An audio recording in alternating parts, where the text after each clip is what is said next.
Au beau milieu des façades flamandes du Vieux-Lille, elle interpelle, dénote et attire le regard. Les touristes la photographient, les Lillois la connaissent par cœur. Cette façade agit comme une bouffée d'iode, en plein cœur de la ville. Les luminaires, ce sont des oursins, vous voyez, qui sont allumés, les deux vitraux là autour de l'enseigne. Alors l'architecte Tranois était très exigeant, hein. Il a demandé au mosaïste de retirer un Saint-Pierre, il trouvait que c'était un poisson trop rigide. Tout me plaît. Honnêtement, c'est une façade que je connais depuis que je suis toute petite. Façonnée en 1928, le moindre centimètre a été pensé, pour le plaisir des yeux bien sûr, mais avant tout pour attirer les clients. C'est une façade qui est conçue comme une immense publicité avec ses bancs de poissons, cette grande huître qui tient le beau window et également le homard, là, vous voyez, qui est tout fumant sur sa salade, qui est là, et l'enseigne, bien sûr, du restaurant. Devenue aujourd'hui boutique de luxe, l'huîtrière fascine toujours. Il suffit de passer la porte pour replonger dans le passé.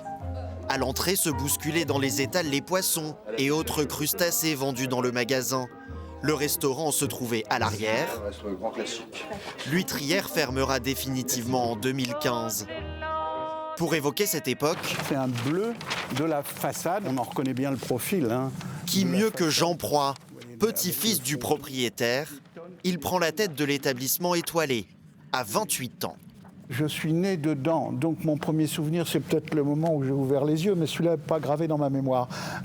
Quand j'ai commencé à travailler, on va dire 1962, 63, tous mes clients me disaient « Oh, c'est vieux ce truc-là, c'est moche, vous devriez casser tout ce magasin ». Heureusement que je n'ai pas écouté le chant des sirènes. Venez voir. C'est l'intérieur du magasin qui est peut-être le plus beau.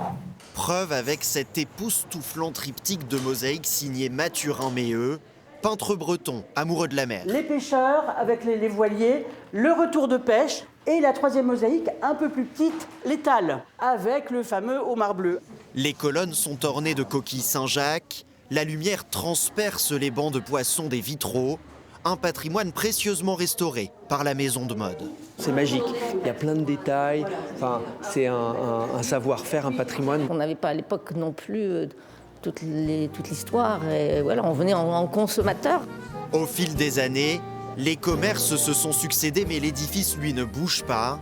Un joyau lillois résolument art déco, prêt à fêter ses 100 ans.